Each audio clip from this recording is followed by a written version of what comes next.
আসসালামু আলাইকুম, আমি সজীব মাহমুদ চলে আসলাম সিএফ মোটর লঞ্চিং প্রোগ্রামে। তো এখানে কিন্তু তারা 3টা বাইক লঞ্চ করে দিয়েছে।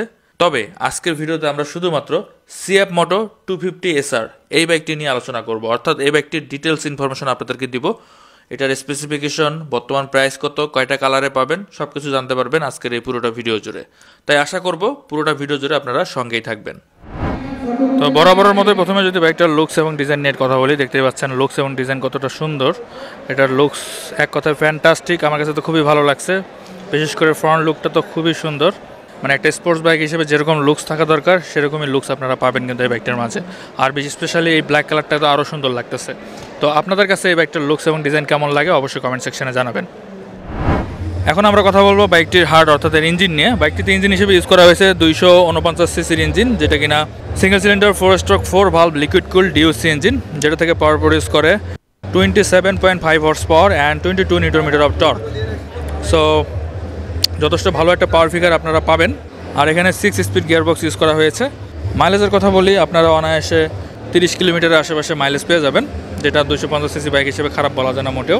আর এটা কিন্তু এফআই ইঞ্জিন, যেটা কিনা বোশের এফআই ইউজ করা হয়েছে। আর এটা যদি টপ স্পিডের কথা বলি, আপনারা অনায়াসে 160-এর আশেপাশে টপ স্পিড পেয়ে যাবেন, যেটা 250cc স্পোর্টস বাইক হিসেবে আমি মনে করি মোর দ্যান এনাফ। আর এখানে কিন্তু স্লিপার ক্লাস ইউজ করা হয়েছে, যার কারণে আপনারা গিয়ার শিফটিং করার সময় কিছুটা হলেও স্মুথ ফিল করবেন এবং ইঞ্জিন ব্রেকের সময় কিন্তু যথেষ্ট স্মুথলি ইঞ্জিনটা কাজ করবে। বাইকটার যদি ডাইমেনশন নিয়ে কথা বলি, বাইকটা লম্বায় 2010 মিলিমিটার, প্রস্থ 750 মিলিমিটার, উচ্চতা 1080 মিলিমিটার, সিটের উচ্চতা 780 mm, যার কারণে সিটের উচ্চতা কিন্তু খুবই কম। মানে আশা করা যায় যে 5 ফিট 2-3 ইঞ্চি হলেও আরামসে চালাতে পারবেন। আর এর গ্রাউন্ড ক্লিয়ারেন্স 135 mm, যেটা একটু কম। আমার মনে হয় স্পিড ব্রেকারে লাগার সম্ভাবনা থাকবে। যখন আপনারা রাইড করবেন তখন অবশ্যই আপনারা একটু চেক আউট করবেন। এটার fuel tank capacity 12 litre. So একবার ফিল আপ করলে আপনারা মোটামুটি একটা ভালো রেঞ্জ পেয়ে যাবেন। আর এটার ওয়েট হচ্ছে 165 কেজি। তো এটার যদি টায়ার সেগমেন্ট নিয়ে কথা বলি, দেখতে পাচ্ছেন সামনে এখানে ইউজ করা হয়েছে 110/70 সেগমেন্টের টায়ার। তো মোটামুটি একটা মোটা টায়ার পাচ্ছেন আপনারা, এবং এটা হচ্ছে সিএসটি ব্র্যান্ডের, এবং সেই সাথে এখানে দেখতে পাচ্ছেন রেডিয়াল টায়ার ইউজ করা হয়েছে। তো আশা করা যায় এগুলোর ফিডব্যাক খুব ভালো হবে। আর অ্যালয় রিমের সাইজ 17 ইঞ্চি। আর পিছনের টায়ার হিসেবে ইউজ করা হয়েছে 140/60 সেকশনের রেডিয়াল টায়ার। এটাও কিন্তু রেডিয়াল এখানে লেখাই আছে। তো আমার মনে হয় যথেষ্ট মোটা টায়ার পাচ্ছেন, তবে এটা 150 হলে আমার মনে হয় খুব ভালো হতো। আর এটারও কিন্তু পিছনে হচ্ছে অ্যালয় রিম ইউজ করা হয়েছে, যেগুলোর ডিজাইনগুলো দেখতেই পাচ্ছেন। আর ব্রেকিং সিস্টেম হিসেবে সামনে ইউজ করা হয়েছে ডিস্ক ব্রেক। আর এখানে কিন্তু রেডিয়ালি মাউন্টেড ক্যালিপার ইউজ করা হয়েছে, যেটা কিনা 4 পিস্টন রেডিয়াল মাউন্টেড ক্যালিপার। আর পিছনে ইউজ করা হয়েছে ডিস্ক ব্রেক, এবং এখানে সিঙ্গেল পিস্টন ক্যালিপার ইউজ করা হয়েছে, এবং শেষে থাকবে ডুয়াল চ্যানেল এবিএস। তো আশা করা যাচ্ছে এগুলোর ব্রেকিং ফিডব্যাক যথেষ্ট ভালো হবে। আর সাসপেনশন হিসেবে দেখতে পাচ্ছেন সামনে ইউজ করা হয়েছে ইউএসডি সাসপেনশন, যেটা সাইজ মেবি 37 মিলিমিটার। তো এটা কিন্তু গোল্ডেন কালার, যার কারণে দেখতেও বেশ সুন্দর লাগতেছে। আর পিছনে ইউজ করা হয়েছে মনোশক সাসপেনশন বরাবরের মতো। আর এই হচ্ছে হেডলাইটের ডিজাইনটা দেখতে পাচ্ছেন কতটা জোস। এটা জ্বললে কেমন লাগে সেটা আপনারা দেখতে পাচ্ছেন। আশা করি ভালোই লাগবে আপনাদের কাছে। এবং এগুলো কিন্তু সম্পূর্ণ এলইডি, যার কারণে দেখতে খুবই সুন্দর লাগে। বিশেষ করে সামনের যে ডিআরএলটা রয়েছে, এটা কিন্তু যখন জ্বলে থাকে তখন খুবই সুন্দর লাগে। আর পিছনের টেল লাইট হিসেবে ফুল এলইডি লাইট ইউজ করা হয়েছে, এবং ডিজাইনটা কিন্তু গর্জিয়াস, আমার কাছে খুবই ভালো লাগছে। আর যে ইন্ডিকেটরগুলো হচ্ছে ফুল এলইডি। তো আশা করা যাচ্ছে এগুলোর লাইটিংটা খুব ভালো সাপোর্ট দেবে আপনাদেরকে রাতের বেলায় রাইড করার জন্য, বিশেষ করে হেডলাইটটা।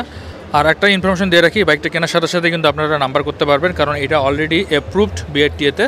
অনেক কোম্পানি আছে যারা কিনা লঞ্চ করে অনেক আগে, বাট নাম্বার দেওয়ার কারণে ডেলিভারি দিতে অনেক দেরি করে। কিন্তু আপনারা সিএফ মোটর বাইকগুলো কেনার সাথে সাথেই আপনারা নাম্বার করতে পারবেন, এটা একটা সুখবর বলা যায়। এই হচ্ছে বাইকটির মিটার, যদিও এখানে আসলে চাবি নাই, যার কারণে আপনাদেরকে অন করে দেখাতে পাচ্ছি না। মিটারটা দেখতে আসলেই সুন্দর, যদিও এটা এলসিডি মিটার, টিএফটি না। বাট এখানে আপনারা সকল ধরনের ইনফরমেশন পাবেন, যেমন gear indicator, speedometer, odometer, fuel gas clock, সব কিছু আপনারা এখান থেকে পেয়ে যাবেন। হ্যান্ডেলবারটা দেখতে পাচ্ছেন, এখানে 3 পার্ট হ্যান্ডেলবার ইউজ করা হয়েছে, এবং এখানে আপনারা অনেক ধরনের সুইচ পেয়ে যাবেন, যেমন ইঞ্জিন কিল সুইচ, হ্যাজার্ড সুইচ, তারপর পাস লাইট, আপার টিপার, ইন্ডিকেটর, হর্ন, সব কিছুই আপনারা পাবেন। তো এগুলোর কোয়ালিটি কিন্তু বেশ ভালো। এবং এখানে রাইডিং মোড আছে, যেমন দেখতে পাচ্ছেন। রাইডিং মোডের জন্য এখানে বাটন দেওয়া আছে। সো আপনার রাইডিং মোড অনুযায়ী আপনারা রাইড করতে পারবেন। আর এটা হচ্ছে বাইকটির সিট রাইডারের জন্য এবং পিলিয়নের জন্য মোটামুটি স্পেস আছে, এটা একজন বসতে পারবেন। যদিও আসলে স্পোর্টস বাইকের পিলিয়ন কমফোর্ট খুব একটা ভালো হয় না, তো এখান থেকেও সেরকমই আপনারা কমফোর্ট পাবেন, মানে খুব ভালো হবে না, এটাটুকু মনে রাখেন। তো এই বাইকটি আপনারা দুইটা কালারে পাবেন, একটা হোয়াইট কালার এবং অপরটি হচ্ছে ব্ল্যাক কালার। তো স্পেশালি আমার কাছে ব্ল্যাক কালারটা বেশি ভালো লাগছে। তো আপনাদের কাছে কোনটা বেশি ভালো লাগছে অবশ্যই কমেন্ট সেকশনে জানাবেন। তো এবার বলে দেই এই বাইকটার বর্তমান প্রাইস। তো এই বাইকটা যখন লঞ্চ করা হয় তখন এই বাইকটার বর্তমান প্রাইস রাখা হয়েছে 3,88,500 টাকা। আমি আবারও বলছি 3,88,500 টাকা। 250 সিসি বাইক হিসেবে আমি মনে করি বেস্ট ভ্যালু ফর মানি একটা প্রোডাক্ট। কারণ আপনারা নিশ্চয়ই জানেন 150 সিসি বাইক কিনতে গেলে প্রায় 6 লাখ টাকা আপনাদেরকে খরচ করতে হয়। সেই হিসেবে আপনারা প্রায় 2 লাখ টাকা কমে 250 সিসির বাইক পাচ্ছেন, যেখানে কিনা সিসিটা বেশি পাচ্ছেন, ইঞ্জিন পাওয়ারটা বেশি পাচ্ছেন, কোয়ালিটিও কোনো অংশে কিন্তু খারাপ বলা যায় না। তো আমার মনে হয় অনেকদিন পর একটা বাইক লঞ্চ করলো যেটাকে মোটামুটি রিজনেবল বলতে বাধ্য হচ্ছি। তো আপনাদের কি মতামত এই বাইকটির প্রাইস সম্পর্কে অবশ্যই কমেন্ট সেকশনে জানাবেন। তবে সিএফ মোটর কাছে একটা রিকোয়েস্ট থাকবে, আপনারা অবশ্যই ভালো মানের বাইক নিয়ে আসছেন, সেই সাথে অবশ্যই যেন সার্ভিসটা ভালো দিতে পারেন এবং যেটা সবচেয়ে ইম্পর্টেন্ট বিষয়, স্পেয়ার পার্টস যেন সবসময় পাওয়া যায়। যদি আপনারা সার্ভিস এবং পার্টস দিয়ে গ্রাহককে সন্তুষ্ট করতে পারেন তবেই কিন্তু আপনারা বাংলাদেশে সাকসেস হতে পারবেন। আদারওয়াইজ সম্ভব না। অন্যান্য চাইনিজ ব্র্যান্ডগুলোর মতো আপনাদেরকেও হয়তো বা মুখ থুবড়ে পড়তে হতে পারে যদি আপনারা এটা করতে ব্যর্থ হন। তাই আপনাদের কাছে রিকোয়েস্ট থাকবে অন্তত আফটার সেল সার্ভিস এবং পার্টসের দিকে খুব ভালোভাবে আপনারা গুরুত্ব দিবেন। আর এই ছিল বাইকটার ব্যাপারে ডিটেলস ইনফরমেশন। এর বাইরেও যদি আপনাদের কোনো কিছু জানার থাকে অবশ্যই কমেন্ট করবেন। আর ভিডিওটি ভালো লাগলে অবশ্যই একটা লাইক দিবেন, চাইলে বন্ধুদের সাথে ভিডিওটি শেয়ার করতে পারেন। তো আজকের মতো এই পর্যন্তই। সবাই ভালো থাকবেন, সুস্থ থাকবেন, আর অবশ্যই ট্রাফিক আইন মেনে চলবেন। আল্লাহ হাফেজ।